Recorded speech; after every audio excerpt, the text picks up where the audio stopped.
Hello friends, स्वागत करता हूं मैं आप सभी का हमारे YouTube channel my study class में। जैसा कि दोस्तों महिला परीक्षा की तैयारी चल रही है, जिसमें हम आप लोगों के लिए जो है अलग अलग टॉपिक से संबंधित हम आपके लिए वीडियो लाते रहते हैं। तो आज का जो टॉपिक रहेगा वो है नाउन यानी कि संज्ञा से रहेगा, और इंग्लिश ये सब्जेक्ट है। तो चलिए दोस्तों वीडियो की शुरुआत करते हैं। अगर आप हमारे चैनल पर नए हो तो चैनल को सब्सक्राइब जरूर कर लेना और बेल आइकन जरूर दबा देना, ताकि आपको आने वाली सभी वीडियो की नोटिफिकेशन मिलती रहे। अगर आपने हमारा पिछला वीडियो नहीं देखा है तो आप हमारे चैनल के प्लेलिस्ट पर जाकर देख सकते हो, जहां पे महिला परीक्षक का प्लेलिस्ट बना है। वहां से आप क्लिक करके आप महिला परीक्षा से संबंधित जितने भी वीडियो हम बनाए उन सभी को एक साथ आप देख सकते हो। तो चलिए दोस्तों आज की वीडियो की शुरुआत करते हैं। तो चलिए दोस्तों देख लेते हैं नाउन क्या होता है। नाउन इसमें देख लेते हैं। तो आपको यहाँ पे दिख रहा होगा, अक्सर सभी को पता होगा कि क्या होता है नाउन। तो a noun is the name of any person, place और एनी थिंग। किसी व्यक्ति, वस्तु, स्थान या भाव के नाम को संज्ञा कहते हैं। तो ये जो है नाउन उसी को कहते हैं, यानी कि किसी व्यक्ति का नाम, किसी स्थान का नाम, किसी वस्तु का नाम, किसी भाव के नाम को क्या कहते हैं? संज्ञा कहते हैं, यानी कि नाउन कहते हैं। अगर हमको दोस्तों अगर पूरा डेफिनेशन पता है या हम इससे जुड़ी सारी जानकारी अगर डिटेल में रखते हैं, तो अगर किसी भी तरह का जो प्रश्न आ जाएगा तो हम उसको बना पाएंगे। तो चलिए देख लेते हैं, इसके डिटेल देख लेते हैं। यहाँ पे काइंड्स ऑफ नाउन देखते हैं। यहाँ पे हिंदी में भी लिखा गया है साथियों, ताकि आपको आसानी हो समझने में संज्ञा के प्रकार। तो यहाँ पे फर्स्ट है जो है प्रॉपर नाउन है, यानी कि व्यक्तिवाचक संज्ञा। कॉमन नाउन है यानी कि जातिवाचक संज्ञा। मटेरियल नाउन है पदार्थवाचक संज्ञा। कलेक्टिव नाउन है समूहवाचक संज्ञा। एब्स्ट्रैक्ट नाउन है भाववाचक संज्ञा। तो चलिए अब इन सभी का जो है हम डिटेल में देखते हैं। ठीक है साथियों, अगर आपको वीडियो पसंद आए तो लाइक जरूर करना साथियों, और अगर नए हो तो चैनल को सब्सक्राइब जरूर करना। तो चलिए हम इसका डिटेल देख लेते हैं। तो यहाँ पे ये डिटेल, पहला डिटेल है जो है प्रॉपर नाउन का। प्रॉपर नाउन यानी कि व्यक्तिवाचक संज्ञा। तो प्रॉपर नाउन क्या है, इसका डेफिनेशन देख लेते हैं। A proper noun is the name of some particular person, place और थिंग।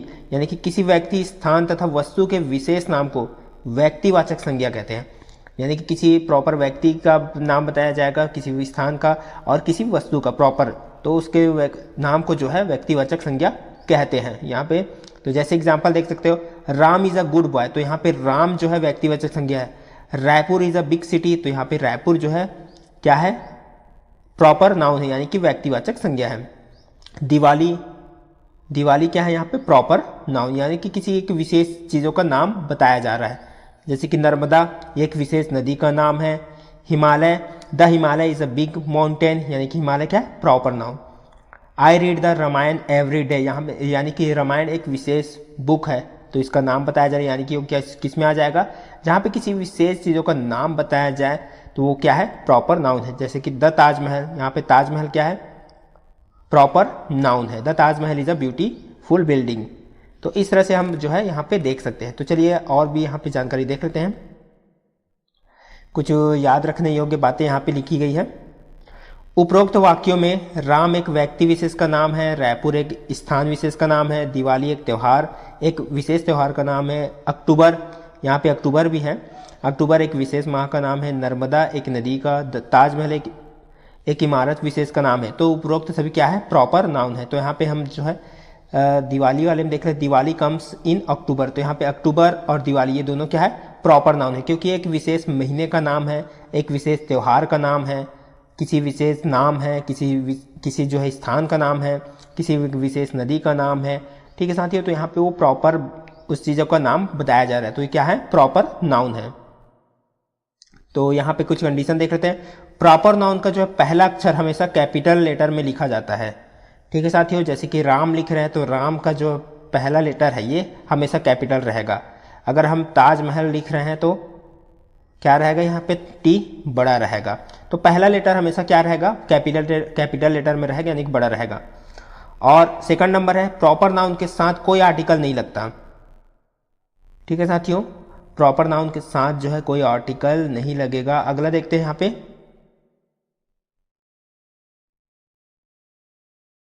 किंतु नदी, पहाड़, नक्षत्र, धार्मिक ग्रंथ आदि के नाम के आगे जो है द आर्टिकल लगाया जाता है। तो यहाँ पे जैसे कि देख सकते हो, अगर कोई भी प्रॉपर नाउन है, जैसे द राम न बोलेंगे, यहाँ पे बोला गया है कुछ प्रॉपर नाउन है उसके साथ आर्टिकल नहीं लगता। जैसे कि किसी चीज़ को राम नाम के आगे द राम ऐसे नहीं बोलेंगे, तो ये रॉन्ग हो जाएगा। ठीक है साथियों, लेकिन जो है यहाँ पे कंडीशन दिया गया है, नदी, पहाड़, नक्षत्र, धार्मिक ग्रंथ, इनके आगे क्या लगाया जाता है, आर्टिकल लगाया जाता है, जैसे the Ganga, the Himalaya, the sun, the Bible. ठीक है साथियों, तो ये इनकी कंडीशन है। अब यहाँ पे जो है इमारत भी देख सकते हो, इमारत के आगे भी यहाँ पे लिखा नहीं है, इमारत के आगे भी हम जो है द लगा सकते हैं, क्योंकि यहाँ पे एक विशेष इमारत है जो ये आप देख सकते हो, द ताजमहल यहाँ पे लगा है, द नर्मदा लगा है, द हिमालयस लगा है। तो इस तरह से हमको यहाँ पे कंडीशन देखना है कि किनके आगे जो है हम क्या आर्टिकल लगा सकते हैं और किनके आगे हम आर्टिकल नहीं लगा सकते हैं। तो ये आपको ध्यान में रखना है।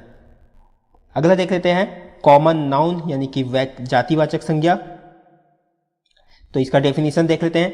ए common noun is a name given in common every person और thing of the same class और काइंड। हिंदी में देख लेते हैं इसका परिभाषा। जिस संज्ञा से किसी एक प्रकार की सब वस्तुओं का बोध हो, अर्थात खास वस्तुओं का बोध ना होकर उसकी पूरी सारी जाति का बोध होता है, तो उसे कॉमन नाउन कहते हैं। यानी कि यहाँ पे कहना चाह रहे हैं कि किसी एक जाति का बोध ना होकर क्या पूरी, मतलब किसी एक वस्तु का बोध ना होकर पूरी जाति का बोध हो, ठीक है, तो उसे क्या कहते हैं, कॉमन नाउन कहते हैं, जातिवाचक संज्ञा। तो यहाँ पे देख सकते हैं we go to school every day. ठीक है साथियों, तो यहाँ पे आप देख सकते हो स्कूल एंड डे, ये क्या है, कॉमन नाउन है। द बॉयज एंड ग्राउंड, ये पूरा क्या है, कॉमन नाउन है। बॉय यानी कि लड़का, तो पूरे लड़का जाति का जो है बोध कराया जा रहा है। गर्ल्स पूरा लड़की जाति का बोध कराया जा रहा है।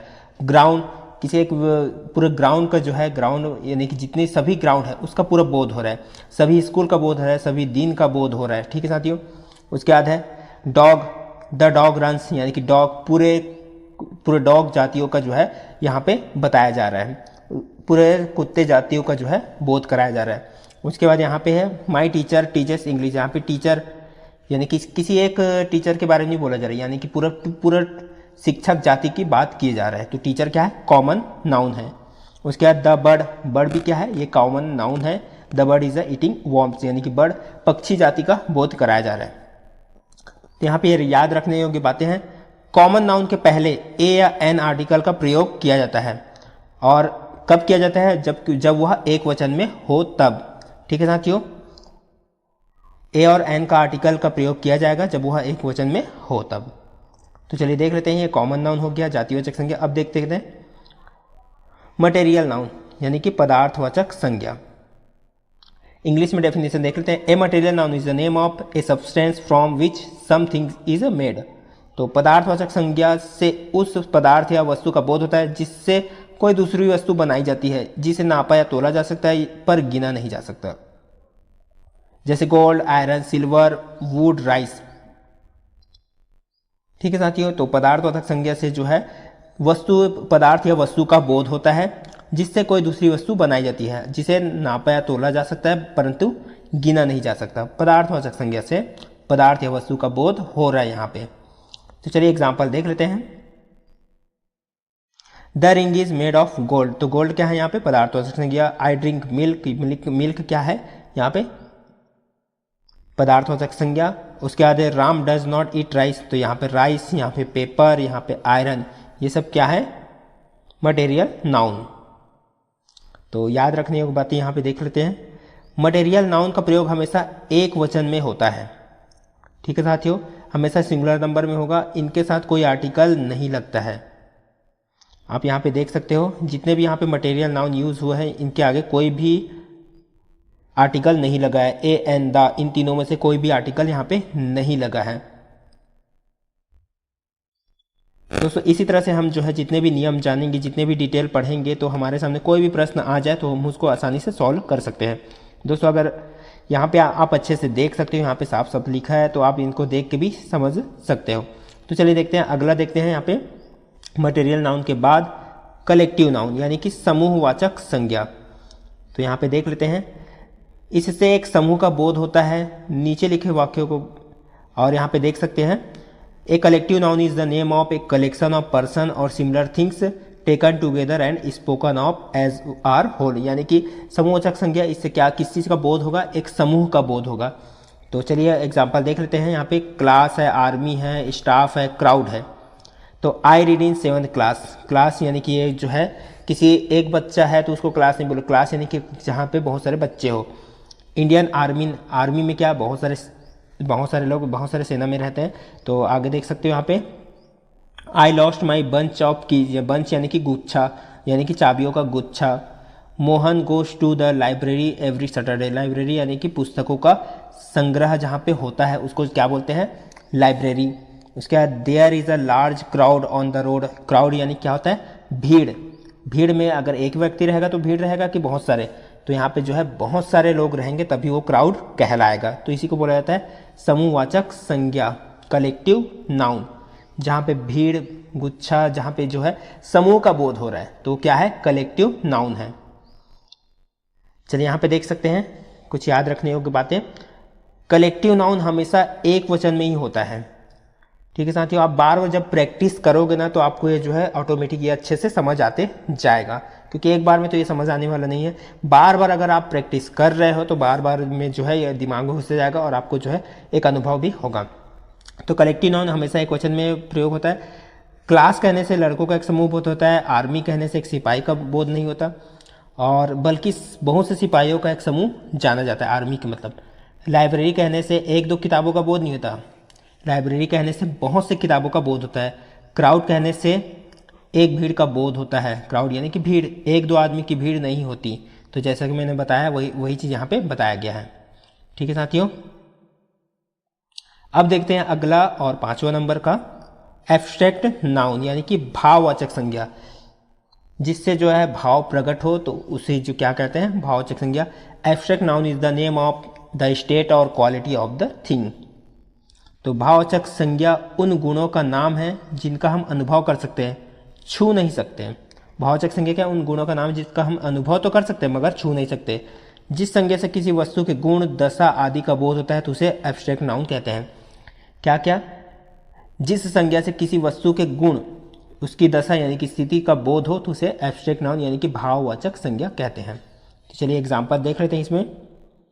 ही स्पीक्स द ट्रूथ यानी कि वह हमेशा सत्य बोलता है। सत्य क्या है, एक भाव पैदा हो रहा है, सत्य का भाव। ठीक है साथियों, यहाँ पे आई लाइक वाइटनेस यानी कि जो है यहाँ पे वाइटनेस क्या है, यहाँ पे एब्स्ट्रैक्ट नाउन है। सिकनेस, बीमार पड़ जाना, पॉवर्टी, गरीबी, यहाँ पे एक भाव पैदा हो रहा है। ठीक है, एक दशा यानी कि गुण पैदा हो रहा है, या क्या क्या पैदा होगा, यहाँ पे वस्तु के गुण, दशा, भाव पैदा होगा तो वहाँ पे क्या है, भाववाचक संज्ञा। हिज हाइट यानी कि ऊंचाई। ही मेड पेमेंट यानी कि यहाँ पे एक भाव पैदा हो रहा है, एक दशा पैदा हो रहा है, आप देख सकते हो। तो ये क्या है, भाववाचक संज्ञा। इसी तरह जो है यहाँ पे चाइल्डहुडनेस, बचपन। ठीक है, इस तरह से जो है बहुत सारे वर्ड आते हैं, वो किस में आएंगे, सब भाववाचक संज्ञा में आएंगे।